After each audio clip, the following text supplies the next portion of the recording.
ಆ ಹುಳ ಆಗುವಂಥದ್ದು ಇದರಲ್ಲಿ ತಡೀಲಿಕ್ಕಾಗೋದಿಲ್ಲ ಈ ಸಿಸ್ಟಮ್. ಇದು ಗಿಡಗಳಿಗೆ ಬರುವಂಥ ಉಪದ್ರವವನ್ನು ತಡೆಯುವಂಥ ವೈರಸ್ ಇಂದ ಬರುವಂಥ ರೋಗ. ಇದು ಬಿಳಿ ಬೆಂಡೆಗೆ ತುಂಬಾ ದೊಡ್ಡ ಪ್ರಮಾಣದಲ್ಲಿ ಬರ್ತದೆ. ಬಿಳಿ ಬೆಂಡೆಗೆ ಬಂದ್ರೆ ಅದನ್ನು ಅವಾಯ್ಡ್ ಮಾಡ್ಲಿಕ್ಕೆ ಸಾಧ್ಯ ಇಲ್ಲ. ಇದರಲ್ಲಿ ಯೆಲ್ಲೋ ಶೀಟ್ ಅನ್ನು ಇಟ್ಟಿದ್ದೇವೆ, ಇದಕ್ಕೆ ಪೂರ್ತಿ ಗಮ್ಮನ್ನು ಹಾಕಿ ಜೋಡಿಸಿದ್ದೇವೆ.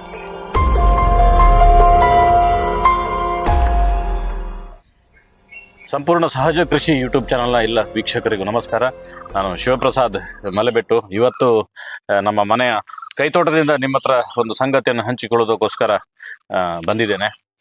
ಸಹಜವಾಗಿ ಕೈತೋಟದಲ್ಲಿ ಸಾವಯವ ಮೆಥಡಲ್ಲಿ ನಾವು ಮಾಡೋ ಸಂದರ್ಭದಲ್ಲಿ ಕೀಟ ಬಾಧೆಗಳು, ಹುಳಗಳು, ಇದರದೆಲ್ಲ ತುಂಬ ಸಮಸ್ಯೆಗಳು ಮಾಡ್ತದೆ. ಅದಕ್ಕೆ ಬೇರೆ ಬೇರೆ ರೈತರು ಬೇರೆ ಬೇರೆ ರೀತಿಯ ಪ್ರಯೋಗಗಳನ್ನು ಮಾಡ್ತಾರೆ ಅದನ್ನು ಅವಾಯ್ಡ್ ಮಾಡಲಿಕ್ಕೆ. ಅಂತ ಒಂದು ವಿಶೇಷವಾಗಿರುವಂಥ ಒಂದು ಪ್ರಯೋಗವನ್ನು ತೋರಿಸೋದಕ್ಕೋಸ್ಕರ ನಾನು ಇಲ್ಲಿಗೆ ಬಂದಿದ್ದೇನೆ. ಇದೇನು ಹೊಸ್ತಲ್ಲ, ಹೊರಗಡೆ ಸ್ಪ್ರೇ ಮಾಡುವಂಥದ್ದು, ಬೇರೆ ಯಾವುದೋ ಮೆಥಡಲ್ಲಿ ಕೀಟಗಳನ್ನು, ಹುಳಗಳನ್ನು ನಿಯಂತ್ರಣ ಮಾಡುವಂಥದ್ದು ನಾವು ನೋಡ್ತೇವೆ. ಆದರೆ ಇದೊಂದು ವಿಶೇಷವಾಗಿರುವಂಥ ಮೆಥಡ್ ಇದು. ಇದಕ್ಕೆ ಯೆಲ್ಲೋ ಶೀಟ್ ಮತ್ತು ಬ್ಲೂ ಶೀಟ್ ಅಂತ ಹೇಳುವಂಥದ್ದು. ನೋಡಿ, ಇಲ್ಲಿ ನಿಮಗೆ ಕಾಣ್ತಿರುವಂಥದ್ದು ಬ್ಲೂ ಶೀಟ್ ಅಂತೇಳಿ, ಇದು ಯೆಲ್ಲೋ ಶೀಟ್ ಅಂತೇಳಿ. ಇದು ಏನಕ್ಕೆ ಉಪಯೋಗ ಆಗ್ತದೆ ಅಂತ ಹೇಳಿದ್ರೆ, ಹಿಂದೆಲ್ಲೇ ಸೂರ್ಯಕಾಂತಿ ಎಣ್ಣೆ ಅಥವಾ ಬೇರೆ ತೆಂಗಿನ ಎಣ್ಣೆಯಲ್ಲಿ ಬರುವಂಥ ಕವರ್ಗಳು, ಹಳದಿ ಕಲರ್ನ ಕವರ್ಗಳನ್ನು ಉಪಯೋಗ ಮಾಡಿ ನೊಣ ನಿಯಂತ್ರಣಕ್ಕೆ ಸಣ್ಣ ಸಣ್ಣ ಚಿಟ್ಟೆಗಳ ನಿಯಂತ್ರಣಗಳನ್ನು ಮಾಡ್ತಾ ಇದ್ರು. ಹೇಗೆ ಅಂತ ಹೇಳಿದ್ರೆ, ಅದಕ್ಕೆ ಹರಳೆಣ್ಣೆಯನ್ನು ಪೂರ್ತಿ ಹಾಕಿ ಅದನ್ನು ತೋಟಗಳಲ್ಲಿ ಇಡ್ತಾ ಇದ್ರು. ಚಿಟ್ಟೆಗಳು ಬಂದು ಅದಕ್ಕೆ ಟ್ರ್ಯಾಪ್ ಆಗಿ ಬೀಳ್ತಾ ಇದ್ರು. ಆದರೆ ಇವತ್ತು ಎಲ್ಲರೂ ಸಾವಯವದ ಕಡೆಗೆ ಬರ್ತಿರೋ ಕಾರಣಕ್ಕೋಸ್ಕರ ಇದರ ಬಗ್ಗೆ ರಿಸರ್ಚ್ ಮಾಡುವಂಥ ಕಂಪನಿಗಳು, ಮಾರ್ಕೆಟಿಂಗ್ ಮಾಡುವಂಥ ಕಂಪನಿಗಳು, ಇವರೆಲ್ಲರೂ ಕೂಡ ಸಾವಯವ ರೀತಿಯಲ್ಲಿ ಹೇಗೆ ನೊಣಗಳ ನಿಯಂತ್ರಣಗಳನ್ನು ಮಾಡಬಹುದು ಡಿಸ್ಕಷನ್ ಮಾಡಿ ಒಂದು ಮೆಥಡ್ನ ತಂದಿದ್ದಾರೆ. ಈ ಮೆಥಡ್ ತುಂಬ ಜನರಿಗೆ ತುಂಬ ವರ್ಷದಿಂದ ಗೊತ್ತು. ನಾನು ತುಂಬ ವರ್ಷದ ಹಿಂದೆ ಒಂದ್ಸಲ ಉಪಯೋಗ ಮಾಡಿದ್ದೆ, ಇದರಲ್ಲಿ ಒಳ್ಳೆ ರಿಸಲ್ಟ್ ನೋಡಿ. ಇದು ನಾನು ಆಗ ತೋರಿಸಿರುವಂಥದ್ದು ಯೆಲ್ಲೋ ಶೀಟ್. ಒಂದು ರೀತಿಯಲ್ಲಿ ಹೀಗೆ ಒಂದು ಕವರ್ನ ರೀತಿಯಲ್ಲಿ ಇರ್ತದೆ, ಈ ರೀತಿಯಲ್ಲಿ. ಅದೇ ರೀತಿಯಲ್ಲಿ ಇದು ಕೂಡ ಇರುತ್ತೆ. ಇದೊಂದು ಗಮ್ ಬರ್ತದೆ, ತುಂಬಾ ಗಟ್ಟಿಯಾಗಿರುವಂಥ ಗಮ್. ಈ ಗಮ್ಮನ್ನು ಪೂರ್ತಿಯಾಗಿ ಶೀಟ್ಗಳಿಗೆ ಎರಡು ಸೈಡ್ಗೆ ಹಾಕುವಂಥದ್ದು. ಎರಡು ಸೈಡ್ಗೆ ಹಾಕಿ ಇದನ್ನು ನಮ್ಮ ತೋಟದಲ್ಲಿ ಇಡಬೇಕು. ತೋಟದಲ್ಲಿ ಇಟ್ಟಾಗ ಈ ಶೀಟಿಗೆ ವೈಟ್ ಫ್ಲೈ ಅಂತ ಹೇಳಿ ಬಿಳಿ ಚಿಟ್ಟೆಗಳು ಇದಕ್ಕೆ ಬರ್ತದೆ. ಸಂಜೆ ಸಂದರ್ಭದಲ್ಲಿ ನೀವು ನೋಡಿರ್ಬೋದು, ಸೂಕ್ಷ್ಮವಾಗಿ ಗಮನಿಸಿದಾಗ ತುಂಬ ಸಣ್ಣ ಸಣ್ಣದು ಚಿಟ್ಟೆ ಅಂತ ಹೇಳಿದ್ರೆ ಯಾರು ತಲೆ ಕೆಡಿಸ್ಕೋಬೇಡಿ, ಯಾವುದು ದೊಡ್ಡ ದೊಡ್ಡ ಚಿಟ್ಟೆಗಳನ್ನು ಹಿಡಿತಾರೆ ಅಂತೇಳಿ, ಆ ರೀತಿ ಇದೆಲ್ಲ ಸಣ್ಣ ಸಣ್ಣ ಚಿಟ್ಟೆಗಳು. ಇದೆಲ್ಲ ಕೂಡ ವೈರಸ್ ಅನ್ನು ಸಪ್ಲೈ ಮಾಡ್ತಿರ್ತದೆ, ಒಂದು ಗಿಡದಿಂದ ಇನ್ನೊಂದು ಗಿಡಕ್ಕೆ ಎಲ್ಲ ಕಡೆಗೆ ವೈರಸ್ಗಳನ್ನು ಸ್ಪ್ರೆಡ್ ಮಾಡುವಂಥ ಕೆಲಸವನ್ನು ಮಾಡ್ತದೆ. ಈ ಗಿಡಗಳ ರಸವನ್ನು ಹೀರುವಂಥ ಕೀಟಗಳು, ಇದು ಎರಡು ರೀತಿಯ ಕೀಟಗಳು. ಇದನ್ನು ಸಂಜೆ ಸಂದರ್ಭದಲ್ಲಿ ಈ ಹಳದಿಯನ್ನು ನೋಡಿ ಆಕರ್ಷಣೆಯಾಗಿ ಅದು ಫಸ್ಟಿಗೆ ನಮ್ಮ ಕೈತೋಟಕ್ಕೆ ಅಥವಾ ತೋಟಕ್ಕೆ ಬಂದಾಗ ಇದನ್ನು ನೋಡಿದ ತಕ್ಷಣ ಇಲ್ಲಿಗೆ ಬರ್ತದೆ ನೇರವಾಗಿ. ನಾವು ಇದಕ್ಕೆ ಅಂಟಿಸಿರ್ತೇವೆ, ಆ ಅಂಟಿಸಿರುವ ಗಮ್ಮಿಗೆ ಅದು ತಾಗಿ ಅಲ್ಲೇ ಸತ್ತು ಹೋಗ್ತದೆ. ನಿಯಂತ್ರಣ ಇಲ್ಲೇ ಆಗ್ತದೆ. ಬ್ಲ್ಯಾಕ್ ಟೈಪ್ನ ಸಣ್ಣ ಸಣ್ಣ ಚಿಟ್ಟೆಗಳು, ರಸ ಇರುವಂಥ ಕೀಟಗಳೆಲ್ಲವೂ ಕೂಡ ಬ್ಲೂ ಶೀಟಿಂದ ಅವಾಯ್ಡ್ ಆಗುತ್ತೆ. ಬ್ಲೂ ಶೀಟ್ಗೆ ಆಕರ್ಷಣೆಯಾಗಿ ಅದು ಬಂದು ಇಲ್ಲಿ ಸೇರ್ಕೊಳ್ತವೆ. ನೋಡಿ, ನಮ್ಮದು ಕೈತೋಟ ಒಂದು 25 ವೆರೈಟಿಯ ತರಕಾರಿಗಳು ಇದರಲ್ಲಿ ಇರ್ತದೆ. ನೋಡಿ, ಇದು ಸೋರೆಕಾಯಿ, ಆ್ಯಪಲ್ ಸೋರೆಕಾಯಿ. ನೋಡಿ, ಇದು ಸಮಸ್ಯೆ. ನೋಡಿ, ಇಲ್ಲಿ ಕಾಣ್ತದೆ, ಇದರ ಎಲೆಗಳು ನಿಮ್ಗೆ ನೋಡಿ, ಇದಕ್ಕೆ ವೈರಸ್ ಅಟ್ಯಾಕ್ ಆಗಿರುವಂಥದ್ದು. ಇದು ಚಿಟ್ಟೆಗಳು ಬಂದು ಇಲ್ಲಿ ಕೂತಾಗ ಇದು ಪ್ರಸಾರ ಆಗ್ತದೆ ಈ ಗಿಡದಿಂದ ಈ ಗಿಡಕ್ಕೆಲ್ಲ. ಇದು ಎಲ್ಲ ಕಡೆ ಸಮಸ್ಯೆ ನಮ್ಮ ದಕ್ಷಿಣ ಕನ್ನಡ ಜಿಲ್ಲೆಯಲ್ಲಿ.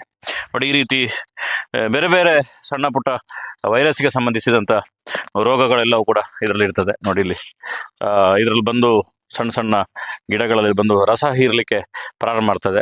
ಆ ರೀತಿಯ ಕೀಟಗಳನ್ನು ಅವಾಯ್ಡ್ ಮಾಡೋದಕ್ಕೋಸ್ಕರ ನೋಡಿ, ಇಲ್ಲಿ ಎಲ್ಲ ತರಕಾರಿ ಗಿಡಗಳಿದೆ, ಇಲ್ಲಿ ಕಾಣಬಹುದು ನಿಮಗೆ. ಇಲ್ಲಿ ಬದನೆ ಇದೆ, ಇನ್ನು ಮೆಣಸಿದೆ, ಅದೇ ರೀತಿ ಹೂ ಇದೆ, ಚೆಂಡು ಹೂ ಇದೆ, ಬದನೆಕಾಯಿ ಇದೆ, ಸೋರೆಕಾಯಿ ಇದೆ, ಇದೆಲ್ಲ ಇದೆ. ನೋಡಿ, ಅದರ ಮಧ್ಯದಲ್ಲಿ ಯೆಲ್ಲೋ ಶೀಟನ್ನು ಇಟ್ಟಿದ್ದೇವೆ, ಇದಕ್ಕೆ ಪೂರ್ತಿ ಗಮ್ಮನ್ನು ಹಾಕಿ ಜೋಡಿಸಿದ್ದೇವೆ. ಸುಮಾರು ದಿನ ಗಮ್ ಹಾಕ್ಲಿಕ್ಕಿಲ್ಲ, ಒಂದ್ಸಲ ಹಾಕಿದರೆ ಮುಗಿಯಿತು. ಸುಮಾರು ಒಂದು 7 ರಿಂದ 8 ತಿಂಗಳು ಇದು ಬರ್ತದೆ. ಯಾವುದೇ ಮಳೆ, ಚಳಿ, ಗಾಳಿ ಯಾವುದನ್ನು ಬೇಕಾದರೂ ತಡೆಯುವ ಸಾಮರ್ಥ್ಯ ಇದಕ್ಕೆ ಇರ್ತದೆ. ಇದಕ್ಕೆ ಬಂದು ಚಿಟ್ಟೆಗಳು ಬಂದು ಸಂಜೆ ಸಂದರ್ಭದಲ್ಲಿ ಇದಕ್ಕೆ ಬಂದು ಹೊಡಿತದೆ. ನಾನು ವೈರಸ್ ಅಟ್ಯಾಕ್ ಅಂತ ಹೇಳಿದೆ. ನೋಡಿ, ಈ ಗಿಡವನ್ನು ನೀವು ಕಾಣ್ಬೋದು. ನೋಡಿ, ಇದು ಯಾವ ರೋಗ ಅಂತೇಳಿ ಎಲ್ರಿಗೂ ಗೊತ್ತಿದೆ. ಇದು ಯಾವುದೇ ನೋಡಿ, ಇಲ್ಲಿ ಯಾವುದೇ ಕೀಟಗಳಿಲ್ಲ, ಯಾವುದೇ ಹುಳುಗಳಿಲ್ಲ. ಇದು ವೈರಸ್ ಇಂದ ಬರುವಂಥ ರೋಗ. ಇದು ಬಿಳಿ ಬೆಂಡೆಗೆ ತುಂಬ ದೊಡ್ಡ ಪ್ರಮಾಣದಲ್ಲಿ ಬರ್ತದೆ. ಬಿಳಿ ಬೆಂಡೆಗೆ ಬಂದರೆ ಅದನ್ನು ಅವಾಯ್ಡ್ ಮಾಡಲಿಕ್ಕೆ ಸಾಧ್ಯ ಇಲ್ಲ, ಆ ರೀತಿಯ ಒಂದು ರೋಗ. ಬಿಳಿ ಬೆಂಡೆ ಯಾರು ಮಾಡ್ತೀರಿ ಅಲ್ಲಿ ಈ ಗಿಡಗಳನ್ನು ಯಾವ ಕಾರಣಕ್ಕೂ ಇಡಬಾರ್ದು. ಆದರೆ ನಾನು ಮಾಡಿರುವಂಥದ್ದು ನೋಡಿ, ಇಲ್ಲಿ ಈ ಕೆಂಪು ಬೆಂಡೆಯಲ್ಲಿ ಅಂಥ ರೋಗಗಳು ಭಾರಿ ಕಡಿಮೆ. ರೋಗನೇ ಬರಲ್ಲ ಅಂತ ಅನ್ಕೋಬಹುದು. ಯಾಕಂದ್ರೆ ನಾನು 3-4 ವರ್ಷದಿಂದ ಇದನ್ನು ಮಾಡ್ತಾ ಇದ್ದೇನೆ. ಗ್ರೀನ್ ಶೀಟ್ ಹಾಕಿರುವಂಥದ್ದು. ಇದಕ್ಕೆ ಕಪ್ಪು ಚಿಟ್ಟೆಗಳು ಬಂದು ಆಕರ್ಷಣೆ ಆಗ್ತದೆ. ಇದರ ರಿಸಲ್ಟ್ ಏನು ಅಂತೇಳಿ ಮುಂದಿನ ದಿನಗಳಲ್ಲಿ ಇನ್ನೊಂದು ವಿಡಿಯೋ ಮಾಡಿ ನಿಮಗೆ ತೋರಿಸ್ತೇನೆ. ನೋಡಿ, ಅಲ್ಲಿ ಎಲ್ಲೋ ಶೀಟ್ ಇದೆ, ಇದು ಹತ್ರ ಇರುವಂಥದ್ದು, ಸುಮಾರು ಒಂದು 8 ಅಡಿಯ ಹತ್ರ ಇರುವಂಥದ್ದು. ಅಲ್ಲೊಂದಿದೆ, ಇಲ್ಲೊಂದಿದೆ, ಹತ್ರ ಜೋಡಿಸಿ ಹೋಗ್ಬೋದು. ಇನ್ನೊಂದು ಅದರ ಸಂಗತಿ ಏನು ಅಂತ ಹೇಳಿದ್ರೆ, ಅಡಿಕೆಯ ಗರಿಗಳಿರ್ತದೆ, ಅದರ ಅಡಿಯಲ್ಲಿ ಒಂದು ಬಿಳಿಯಾಗಿರುವಂಥ ಚಿಟ್ಟೆಗಳು ಬಂದು ಮೊಟ್ಟೆಯನ್ನು ಇಡ್ತದೆ. ಅದೇ ರೀತಿಯಲ್ಲಿ ತೆಂಗಿನ ಗರಿ ಇರ್ತದೆ, ನಿಮ್ಗೆ ಒಂದು ರೀತಿ ಬರ್ನ್ ಆದಾಗೆ ಕಾಣ್ತದೆ, ಅಡಿಯಿಂದ ಬಂದು ಮೊಟ್ಟೆ ಇರ್ತದೆ. ಅದಕ್ಕೂ ಕೂಡ ಅದು ಅವಾಯ್ಡ್ ಆಗುತ್ತೆ, ಅದನ್ನು ಉಪಯೋಗ ಮಾಡ್ತದೆ. ಅದರ ಬಗ್ಗೆ ಡೀಟೇಲ್ ಇನ್ಫಾರ್ಮೇಶನ್ ಮುಂದಿನ ದಿನಗಳಲ್ಲಿ ನಾನು ಕೊಡ್ತೇನೆ. ಒಂದು ಕ್ಲಾರಿಫಿಕೇಶನ್ ಕೊಡ್ತೇನೆ. ನೋಡಿ, ಇದು ಸೋರೆಕಾಯಿಯ ಸಣ್ಣದಾಗಿರುವಂತ ಒಂದು ಮಿಡಿ, ಅದೇ ರೀತಿಯಲ್ಲಿ ಬದನೆ ಇರ್ತದೆ ಬೇರೆ ಬೇರೆ. ಇದರ ಒಳಗಡೆ ಒಂದು ಹುಳ ಆಗ್ತದೆ. ಆ ಹುಳ ಆಗುವಂಥದ್ದು ಇದರಲ್ಲಿ ತಡೀಲಿಕ್ಕೆ ಆಗುದಿಲ್ಲ ಈ ಸಿಸ್ಟಮ್ ಅಲ್ಲಿ. ಇದು ಗಿಡಗಳಿಗೆ ಬರುವಂತ ಉಪದ್ರವವನ್ನು ತಡೆಯುವಂತ ಸಿಸ್ಟಮ್. ಅದಕ್ಕೆ ಬೇರೆ ಒಂದು ಟ್ರಾಪರ್ ಇದೆ, ಮುಂದಿನ ದಿನಗಳಲ್ಲಿ ಅದನ್ನು ಕೂಡ ತೋರಿಸ್ತೇನೆ. ನಾನು ಪ್ರಾಯೋಗಿಕವಾಗಿ ಮಾಡಿ ನಿಮಗೆ ತೋರಿಸಬೇಕು ಅಂತ ಇರುವಂಥದ್ದು. ಆ ಟ್ರ್ಯಾಪರ್ನ ಮುಖಾಂತರ ಅದನ್ನು ಕೂಡ ಅವಾಯ್ಡ್ ಮಾಡಬೇಕು. ಯಾವುದೋ ಹುಳಗಳು ಬಂದ ತಕ್ಷಣ, ಅದು ಕೀಟಗಳು ಬಂದ ತಕ್ಷಣ ಇದನ್ನು ತಗೊಂಡೋಗಿ ಇಟ್ಟ ತಕ್ಷಣ ನಾಳೆಗೆ ಸರಿಯಾಗಿ ಬಿಡ್ತದೆ ಅಂತಿಲ್ಲ. ಇದು prevention is better then cure ಅಂತ ಒಂದು ಮಾತು ಹೇಳುತ್ತೆ. ರೋಗ ಬರೋದಕ್ಕಿಂತ ಮೊದಲೇ ನಾವು ಸದೃಢ ಮಾಡುವಂಥದ್ದು ಅಂತ ಹೇಳಿ. ಅದೇ ರೀತಿಯ ಸಿಸ್ಟಮ್ ಇರುವಂಥದ್ದು ಇದು. ಬಿಳಿ ಚಿಟ್ಟೆ ಒಂದು ಸಲ ಮೊಟ್ಟೆ ಇಟ್ಟಾಗ ಸುಮಾರು 1,000ಕ್ಕಿಂತ ಹೆಚ್ಚು ಮೊಟ್ಟೆಗಳನ್ನು ಅದು ಇಡ್ತದೆ. ಎಲ್ಲ ಹುಳಗಳು ಚಿಟ್ಟೆಗಳೇ ಆಗುವಂಥದ್ದು. ಅದರಿಂದಾಗಿ ಎಲ್ಲ ಚಿಟ್ಟೆಗಳ ಮರಿಗಳು ಹುಳಗಳು, ಅದನ್ನು ಅವಾಯ್ಡ್ ಮಾಡುವಂಥದ್ದು, ಅದನ್ನು ಡೌನ್ ಮಾಡುವಂಥದ್ದು. ಈ ಮೆಥಡ್ನ ಗ್ರೀನ್ ಶೀಟ್ ಮತ್ತು ಬ್ಲೂ ಶೀಟ್ನ ಮುಖಾಂತರ ನಾವೆಲ್ಲರೂ ಕೂಡ ಮಾಡ್ತೇವೆ. ನಮಗೆ ತುಂಬ ಜನ ದಕ್ಷಿಣ ಕನ್ನಡ ಜಿಲ್ಲೆಯವರಿಗೆ ಇದೇನೋ ಹೊಸ್ತೇನೋ ಸ್ಟೋರಿ ಹೇಳ್ತಿದೆ ಅಂತ ನಿಮಗೆ ಅನ್ನಿಸ್ಬೋದು. ಆದರೆ ನಾನು ಬಯಲುಸೀಮೆಯಲ್ಲಿ ಬೇರೆ ಬೇರೆ ಕೆಲಸಕ್ಕೋಸ್ಕರ ಓಡಾಡೋ ಸಂದರ್ಭದಲ್ಲಿ ಅಲ್ಲಿರೋ ರೈತರು, ನಾವು ತುಂಬ ಜನ ಒಂದು ವರ್ಡಲ್ಲಿ ಟೀಕೆ ಮಾಡ್ತೇವೆ, ಕೆಮಿಕಲ್ ಹಾಕಿ ಬೆಳೀತಾರೆ, ಕೆಮಿಕಲ್ ಹಾಕಿ ಬೆಳೀತಾರೆ, ಕೆಮಿಕಲ್ ಹಾಕಿ ಬೆಳೀತಾರೆ ಅಂತೇಳಿ. ಅಲ್ಲೂ ಕೂಡ ತುಂಬ ದೊಡ್ಡ ಪ್ರಮಾಣದಲ್ಲಿ ಸಾವಯವ ಕೃಷಿ ಮಾಡುವಂಥ ರೈತರಿದ್ದಾರೆ. ಇದಕ್ಕೆ ಹಾಕುವಂಥ ಸ್ಪ್ರೇ ಇರ್ಬೋದು, ಇದಕ್ಕೆ ಹಾಕುವಂಥ ಮೆಡಿಸಿನ್ ಇರ್ಬೋದು, ಇದಕ್ಕೆ ಬೇಕಾಗಿರುವಂಥ ಲೇಬರ್ಸ್, ಇದೆಲ್ಲವೂ ಕೂಡ ಇದರಿಂದ ಕಡಿಮೆ ಆಗ್ತದೆ. ಮತ್ತು ಕೀಟಗಳ ಉಪದ್ರ ಕಡಿಮೆ ಆದ ಕಾರಣಕ್ಕೋಸ್ಕರ ಇದಕ್ಕೆ ಸ್ಪ್ರೇ ಮಾಡುವಂಥ ಅಗತ್ಯತೆಗಳೇ ಇರುವುದಿಲ್ಲ. ನಾವೆಲ್ಲರೂ ಕೂಡ ಈ ರೀತಿಯ ಒಂದು ಸಾವಯವ ಮೆಥಡ್ನ ಇದನ್ನು ಉಪಯೋಗವನ್ನು ಮಾಡ್ಬೋದು.